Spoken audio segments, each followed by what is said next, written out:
Hello students, welcome to vidanko.com। আমি তোমাদের গণিত শিক্ষক শুভময়। আজকে একটি নতুন প্রশ্নের সমাধান নিয়ে আলোচনা করব।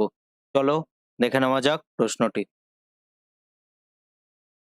প্রশ্নে আমাদের বলা হয়েছে যে 1/a plus 1/c equal to 2/b হবে যদি এটি আমাদের হয়ে থাকে।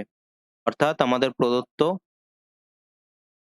222.2 whole to the power a equal to 44.44 whole to the power b equal to 8.888 whole to the power c। তাহলে আমরা এখানে কি লিখতে পারি? ধরি 222 whole to the power a equal to 44.44 whole to the power b equal to 8.888 whole to the power c equal to a। তাহলে আমরা এখান থেকে কি লিখতে পারি যে 222 whole to the power a equal to k। তাহলে 222.2 equal to k to the power 1/a। একই রকম ভাবে আমরা এখানে কি লিখতে পারি 44.44 whole to the power b equal to k whole to the power b equal to k। এখান দিয়ে আমরা একই রকম ভাবে কি লিখতে পারি 44.44 equal to k to the power 1/b k to the power 1/b।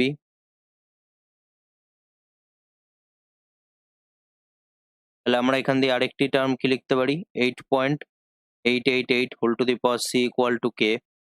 তাহলে 8.888 whole to the power equal to আমরা কি পাবো k to the power 1/c। তাহলে 44.44 equal to k to the power 1/b। তাহলে আমরা এখানে কি করব এটিকে আমরা এভাবে লিখতে পারি 4444 divided by 100 equal to k to the power 1/b। তাহলে এবার আমরা এখানে কি করতে পারি 4444 ডিভাইডেড বাই 100 তার whole square equal to k to the power 1/b তার হোল স্কোয়ার। তাহলে আমরা এখানে কি করলাম উভয় পক্ষে বর্গ করে পাই তাহলে আমরা এখান দিয়ে কি পাচ্ছি 4444 into 44 100 into 100 equal to k to the power 2/b।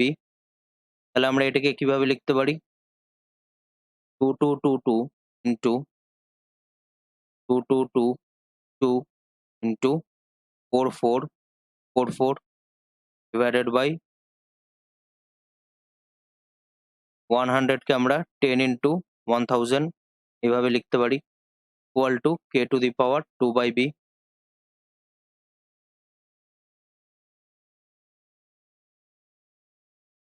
তাহলে আমরা যদি এখানে দেখি 2222 অর্থাৎ এই টার্মটিকে যদি 10 দিয়ে ডিভাইড করা হয় আমরা কি পাবো 222.2 into 2222 into 4444 divided by 1000 equal to k to the power 2/b। এবার যদি আমরা এখানে দেখি আমাদেরকে এই টার্মটির কথা বলা হয়েছে।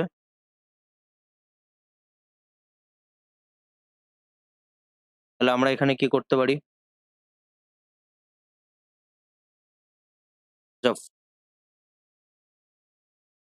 এখানে শুধু একটি চেঞ্জ হবে,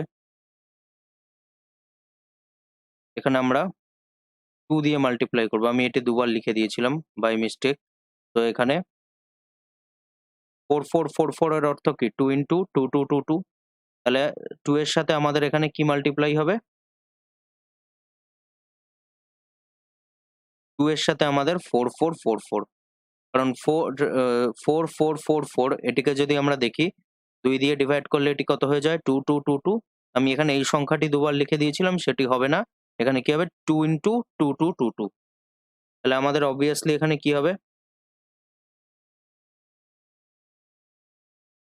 222.28888 divided by 1000 equal to k to the power 2 by b। তাহলে আমরা এটিকে কি লিখতে পারি? k to the power 1 by a into k to the power 1 by c। আমরা এটিকে k to the power 1 by a into, এটিকে আগে আমরা কি করব? ভগ্নাংশের আকারে লিখে নেব। 8.888 equal to k to the power 2 by b। এবার আমরা ডাইরেক্ট ভ্যালু পুট করে দেব। k to the power 1 by a into k to the power 1 by c equal to k to the power 2 by b। এখানে আমরা কি লিখব? যেহেতু k to the power 1 by a equal to 222.2, আর এখানে আমরা কি লিখব? যেহেতু k to the power 1 by c equal to 8.888। তাহলে আমরা এখান দিয়ে কি পাচ্ছি? এখান দিয়ে আমরা কি পাচ্ছি? আমরা যদি যোগ করে দিই এখানে, পাওয়ার এখানে যোগ হয়ে যাবে সূচকের নিয়ম অনুযায়ী। তাহলে এখানে কি হবে? k to the power 2 by b। তাহলে আমরা তুলনা করে পাই 1 by a plus 1 by c equal to 2 by b। তাহলে এটি আমাদের প্রমাণ করতে দেওয়া হয়েছিল। তো এটি হলো আমাদের অ্যান্সার। Thank you.